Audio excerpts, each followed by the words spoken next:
আজকের সন্দেশখালী মনে করিয়ে দিচ্ছে 2007 সালে নন্দীগ্রামে মহিলাদের উপর অত্যাচার হওয়ার কথা। সেই সময় নন্দীগ্রাম ইস্যু রাজ্যের 34 বছরের অবসান ঘটিয়ে পরিবর্তন এনেছিল। সন্দেশখালী কি 11+ অবসান ঘটিয়ে এবারও পরিবর্তন আনতে চলেছে পশ্চিমবঙ্গে?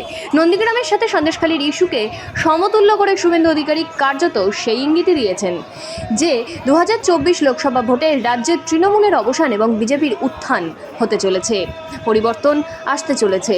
আজ নন্দীগ্রামে 14 মার্চ অভিশপ্ত ভূমি উচ্ছেদ প্রতিরোধ কমিটির বর্ষতা স্বীকার দিবসের দিনই নন্দীগ্রামের অধিকারী পাড়াতে শহীদের প্রতি শ্রদ্ধা জ্ঞাপন করে সেরকমই ইঙ্গিত দিলেন বিরোধী দলনেতা শুভেন্দু অধিকারী। আপনারা জানেন আজকে অভিশপ্ত 14 মার্চ 2007 সালে আজকের দিনে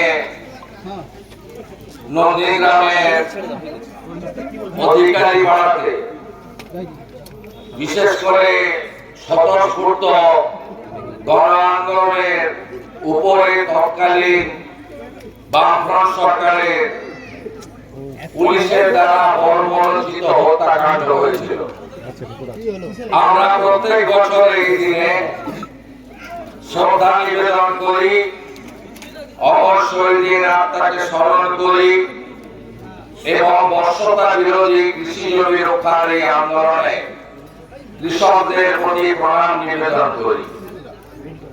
অনেকে নির্বাচন এড়িয়ে আসেন যান, তাদেরকে পরিযায়ী পাখি বলা হয়, কিন্তু 2008 সাল থেকে অদ্যাবধি দীর্ঘ 17 বছরেরও বেশি আমার অন্তত কোনো পরিবর্তন হয়নি এবং আমি কখনো এই মঞ্চকে শহীদ বেদিকে রাজনৈতিক কারণে ব্যবহার করিনি, ভবিষ্যতেও করব না।